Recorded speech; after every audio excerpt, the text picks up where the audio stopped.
back to another episode of Rob Sports Center. Man, whew. If you're a Cowboy fan, you might want to click off this video, man, because y'all need to go do some reevaluating. Y'all need to go back to the drawing board and figure out, why was it really smart paying CeeDee Lamb all this money? Because I was telling you guys that a receiver, one man can't do it. It takes a team. And when you pay one individual that much money, now you spread it thin. And then you got to think about y'all got Michael Parsons, whose contract is going to be coming up at the end of this season that y'all going to have to be either this season or next season. So now y'all going to be spreading yourself thin. And now y'all ain't going to have too much talent to work with. So is this a foreshadowing of what's to come that I already said? But before we get into this video though, man, I want to shout out to my man, Coach Butler, man. As you can see right here on the shirt, this is the zone. Coach Butler is a professional strength and conditioning coach. He actually was a strength and conditioning coach for the Commanders at one point in time.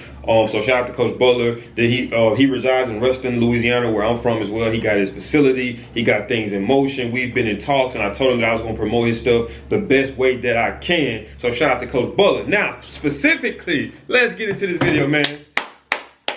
Let's go and clap things up. Let's go ahead and clap things up. Man, I will say this. If it was one team that I'm glad that we beat up bad, I'm talking about beat them up to the point to where it was like a cigarette. You put the cigarette on the ground and you smush it. I'm glad that it was the Cowboys. Now, here's the thing, right? I enjoyed that victory. I enjoyed the Carolina victory, but I enjoyed the Cowboys victory even more just because of my relationship with the Cowboys in terms of Cowboy fans I know personally, and in terms of how much the Cowboy fans slander and throw rocks and stones at Dak and make it seem like Dak is everything that's wrong with the Cowboys organization. So here's my take on things, though. Now I'm going to speak to my Saints fans. First off, I want to shout out to Alvin Kamara. Alvin Kamara had a phenomenal game. He had 20 carries for 115 yards and 3 touchdowns. And then in the receiving aspect, he had 2 receptions, 65 yards, and 1 touchdown. So he had 4 touchdowns total. Rashid Shaheed had 4 receptions, 96 yards, 1 touchdown. Chris Olave had 4 receptions, 81 yards, no touchdowns, but he was effective. Obviously Derek Carr had a pretty good game. He went 11 for 16, 243 yards, 2 touchdowns, and 1 interception. I actually didn't know he threw an interception, but we looked at good all across the board. You know what I mean? Paulson Adebo, he had an interception against Dak. Then you had Tyrann Mathieu, who had an interception against Dak as well. Then, obviously Alontae Taylor had a phenomenal game with. He actually led the team in tackles with 7 tackles and 2 assists. Alontae Taylor's a dog, you know what I mean? And being in that slot, you're going to get a lot of action coming your way. So now, this is what I want to touch on in terms of Saints fans. Now, I done mocked the Cowboys. Now we're going to get on a serious topic, right? So the biggest question right now is, are the Saints legit, right? So we know that we beat up on the Carolina Panthers, a team that's battered and broken in terms of just trying to find an identity. You see what's going on with them now. They just benched Bryce Young. So I wasn't too happy on that win in terms of it being how we beat them. I was happy with what I saw in terms of our offense. It like we were moving in the right, taking a foot form in the right direction, opposed to being that mediocre, stagnant offense that we have been in the last few years. Since the post Drew Brees era. That's what I was happy about. And like I told a lot of people, and I did make a video on that. I think I did make a video. I was like, the true test is going to be against the Cowboys, because love them or hate them, the Cowboys are a playoff team, and the Cowboys are a darn good football team. You know what I mean? Some days it's just not your day. Last year, if you look back, they got blew out by the 49ers. They still made it to the playoffs. You know what I mean? So that's not a knock against them in terms of, I look at that as a credible win. But my thing is this, right? All the Saints fans, some of us are probably saying Super Bowl. Some of us are just, putting these high expectations on us based off of 2 games. And here's my take on that. Guys, we still got a season. Well, how many games we still got left? 15 games left. It's been 17, so we got 15 games left, guys. So it's a lot of time in between then. The way we see the Saints playing right now, it might not be the way we see the Saints playing midway throughout the season. And I'm not trying to downplay what we're doing. I'm just trying to let you guys understand that.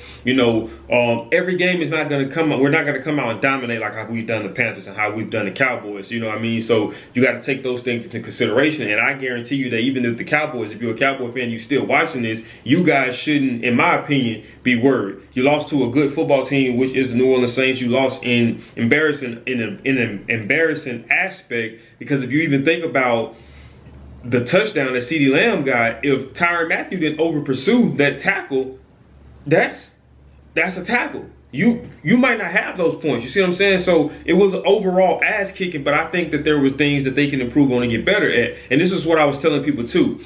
You know, and you can go back and look at this. So they were saying that, you know, the thing about the Cowboys are going to put an immense amount of pressure on Derek Carr with DeMarcus Lawrence, Michael Parsons, you know, and that secondary being pretty good to hold up, you know what I mean, and make it very difficult for the quarterback to have time to allow them to get separation with their routes. I said, how do you combat that? Get the ball out your hand quick. And that's exactly what we was doing, getting the ball out of hand quick. Screen plays, little dump off passes to Kamara, getting the ball to athletes in space and letting them work. And that's what we done, you know what I mean? So I knew that pass rush, we was going to be able to combat that with a good offensive game plan if we came out and executed it to a T. But like I say, if you ask me, my expectations for the season, which I said in a previous video, was that I was expecting a wild card appearance, you know what I mean? And I still believe that. Now, granted, if we get you know, a bye and we get a division, you know, and we get a home seat, then, you know, that'll be exceeding my expectations. But my expectations are a wild card. I think right now that we're on fire. We're firing on a lot of different cylinders. The Cowboys are a pretty good defensive team. They're not a great defensive team. So, you know, like I said, once again, I got to see us against a top tier defense and see exactly what we're working with. But in my opinion, I like what I'm seeing. You know, like I was telling you guys, you know what I mean? Even though Kamara did have a hell of a game, we're not just so gung-ho reliant on him. We have other aspects that we can work with. And then the thing about it is this too. And I was looking at listening to a high school game.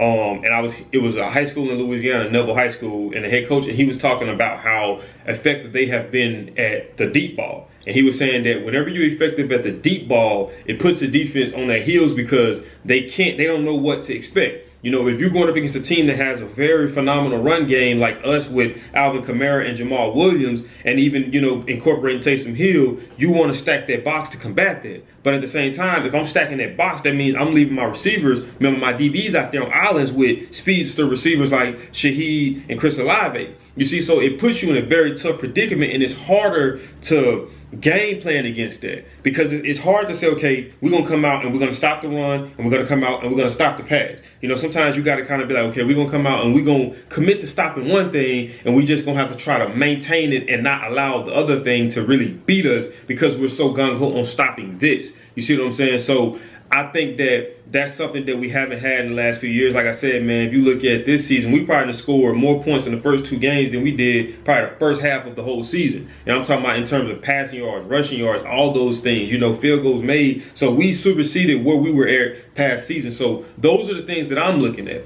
I'm looking at it from a game-to-game perspective. Like I said, do I think it's possible? Anything is possible for one, but do I think that we have a team necessarily that could compete for a Super Bowl? Absolutely. Now we have to take consideration injuries and things of that nature. Like I know that Taysom Hill is hurt. I don't know the severity of it. You know, Marshawn Lattimore, he missed the game because he was hurt. So those are things that you got to factor in, because there's so many different things that have to align in order for you to win. I was looking at an interview with Tyrann Mathieu, and Tyrann Mathieu was saying the same thing. He was like, man, in order to win a championship, a Super Bowl, everybody has to be on the same page. Everybody has to be gel and be able to gel together to an extent, because everybody has to have that sight. You know what I mean? So I'm not going to say, okay, yeah, just because the Super Bowl's in New Orleans that we're going to be back in the Super Bowl. But if we can continue to play that we're playing, especially going up against dominant teams in the future, I do believe that we have a very great chance at, you know, potentially competing for a championship. But that's my take on it, man. Let me know what you guys think in the comments. But that is it for this video, man. If you guys did enjoy this video, do me a big